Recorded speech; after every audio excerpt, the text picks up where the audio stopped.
Baik Bapak Ibu Guru, Assalamualaikum warahmatullahi wabarakatuh. Kembali lagi dengan saya di channel saya. Nah, ini informasi yang akan saya sharing ini terkait dengan adanya himbauan dari DPR ya, yang mendorong agar Mendikdasmen maupun Dirjen GTK itu harus benar-benar melakukan pencairan tunjangan sertifikasi guru itu secara merata dan tidak tertunda ya. Artinya seperti apa? Artinya meskipun sebentar lagi itu pencairan tunjangan profesi guru untuk yang triwulan ketiga itu sebentar lagi akan dicairkan, tetapi ternyata masih ada guru-guru yang belum mendapatkan tunjangan profesi gurunya untuk yang triwulan 1 maupun yang triwulan kedua. Nah, oleh karena itu, melalui saya mencoba untuk merangkum apa yang disampaikan oleh DPR terkait dengan hal tersebut, bahwa biar kedepannya itu hak-hak guru bisa segera didapatkan. Jadi tidak ada, oh ini belum dapat, ini sudah dapat gitu ya Bapak Ibu Guru. Nah, yang ingin saya sampaikan dulu, yang pertama itu adalah jaminan anggaran tunjangan guru. Seperti kita ketahui bahwa saat ini Mendikdasmen itu sedang mengajukan peningkatan atau penambahan untuk tunjangan guru yang insya Allah sebentar lagi akan direalisasikan atau disetujui oleh DPR. Tetapi DPR itu menginginkan bahwa ketika nanti ada tambahan untuk tunjangan guru, maka diharapkan bahwa pencairan ke depannya itu harus lebih merata dan tidak tertunda-tunda.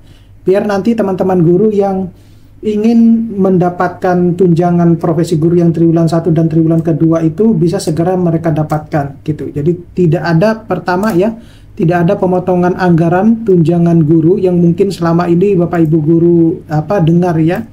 Kemudian pencairan harus lancar tanpa hambatan ya, artinya meskipun banyak persyaratan-persyaratan yang disyaratkan, tetapi harapan guru bahwa kedepannya itu sudah tidak ada lagi persyaratan yang bisa memberatkan para guru.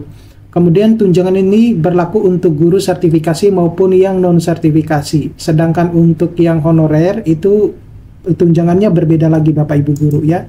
Jadi itu yang dicanangkan oleh anggota DPR untuk menekankan bahwa tunjangan sertifikasi guru itu harus benar-benar pemerataannya itu harus merata pencairannya dan tidak tertunda-tunda. Nah, hal ini penting karena tunjangan guru itu merupakan salah satu bentuk perhatian negara terhadap tenaga pendidik yang berperan langsung dalam peningkatan kualitas pendidikan di Indonesia.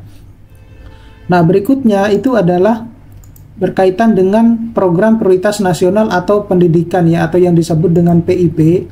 Nah, selain tunjangan guru, DPR juga menyetujui berbagai program prioritas yang memanfaatkan secara langsung yang dirasakan oleh masyarakat, seperti misalnya program Indonesia Pintar atau PIP, kemudian beasiswa prestasi, revitalisasi sekolah, di mana tujuannya agar anggaran pendidikan tidak hanya terserap di atas kertas, tetapi benar-benar mendukung akses pendidikan yang lebih baik.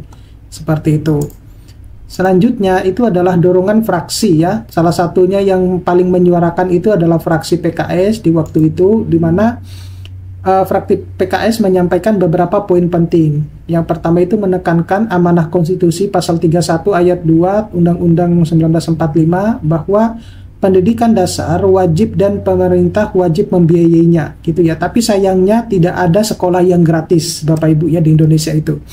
Kemudian yang kedua, mendesak kementerian membuat roadmap peningkatan gaji guru hingga minimal setara dengan UMK atau upah minimum kabupaten ataupun kota. Nah, sayangnya kalau kita berbicara tentang gaji guru itu masih sangat rendah Bapak Ibu Guru ya. Meskipun Bapak Ibu Guru kadang sudah mati-matian untuk secara ikhlas untuk bisa mendidik anak-anak bangsa, tetapi yang dinaikkan malah gajinya hakim ya dan lain sebagainya, atau jaksa itu. Kemudian meningkatkan agar perhatian juga diberikan pada tenaga pendidik non-guru seperti misalnya penjaga sekolah dan staf administrasi yang juga berperan penting di sekolah. Karena tanpa mereka juga, karena memang ada hubungannya ya Bapak Ibu Guru ya, meskipun mungkin sedikit tetapi ya Bapak Ibu Guru akan mendapatkan bantuan dengan adanya tenaga-tenaga pendidik tersebut. Nah, ini adalah rincian anggaran di tahun 2025. Di sini kita lihat bahwa sebesar 1,69 triliun itu anggaran untuk non operasional ya, seperti yang disampaikan oleh Menteri Pendidikan Dasar dan Menengah. Kemudian 3,13 triliun untuk anggaran operasional, 11,48 miliar untuk Badan Layanan Umum, 9,48 miliar dari pendapatan negara bukan pajak. Nah, penggunaan anggaran ini diarahkan ke beberapa program besar, antara lain misalnya PIP sebesar 1,43 triliun untuk sekitar 18,59 juta siswa, kemudian tunjangan non-guru ASN sebesar 3,6 triliun untuk sekitar 98.905 guru di sekolah negeri maupun swasta, kemudian revitalisasi sekolah sebesar 14,18 triliun untuk 1.686 satuan pendidikan, dan digitalisasi pembelajaran sebesar 188,65 miliar untuk pengembangan konten dan pelatihan teknis bagi Bapak Ibu guru. Semacam itu. Nah, selanjutnya itu adalah peningkatan mutu guru maupun pendidikan. Ini juga penting karena mengingat ada kebijakan baru Bapak Ibu yang diterapkan oleh Mendikdasmen terkait dengan peningkatan mutu pendidikan ya, apalagi sekarang sudah teknologi artificial intelligence ya, di mana salah satunya programnya adalah Bapak Ibu harus bisa coding ya. Nah, soal tunjangan, selain juga soal tunjangan, ada juga program untuk peningkatan kualitas guru seperti misalnya pendidikan profesi guru dan beasiswa S1 maupun D4 agar guru berkualifikasi akademik.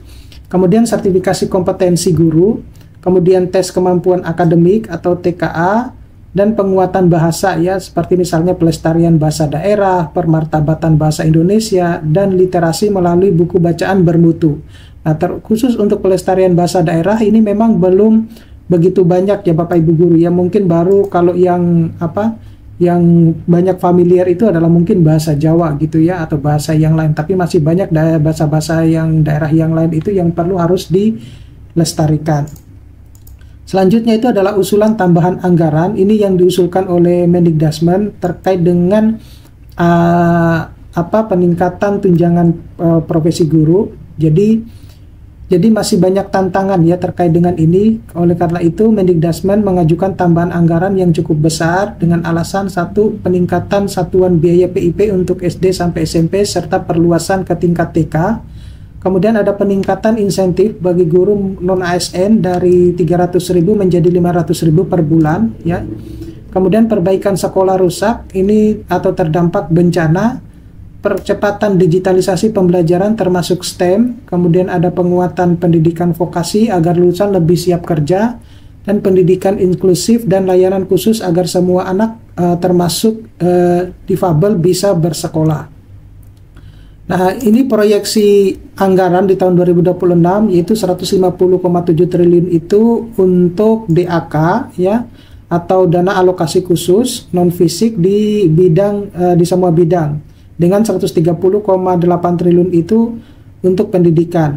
Nah, tambahan diperlukan untuk guru non ASN yang diangkat jadi ASN P3K tahun 2024, kemudian guru yang lulus sertifikasi 2025. Nah, dana alokasi khusus fisik pendidikan belum masuk rencana, sehingga diusulkan tambahan 5,73 triliun untuk peralatan dan media pembelajaran. Jadi, kalau disimpulkan bahwa untuk tunjangan guru itu dijamin aman dan tidak ada pemotongan anggaran, kemudian fokus besar pada guru non-ASN agar mendapat insentif lebih layak. Kemudian fraksi PKS itu mendorong roadmap gaji guru minimal setara dengan UMK dan perbaikan fasilitas sekolah. Kemudian alokasi besar untuk PIP, tunjangan guru, dan revitalisasi sekolah. Selanjutnya ada tambahan sebesar 52,9 triliun yang diusulkan demi memperluas program pendidikan dan menaikkan insentif guru. Yang keenam itu rencana 2026 menargetkan anggaran yang lebih besar, termasuk DAK fisik yang belum masuk dalam rencana awal. Jadi seperti itu Bapak Ibu guru informasi yang bisa saya sampaikan, mudah-mudahan ini bisa bermanfaat. Nanti kita akan ketemu pada video-video berikutnya. Assalamualaikum warahmatullahi wabarakatuh.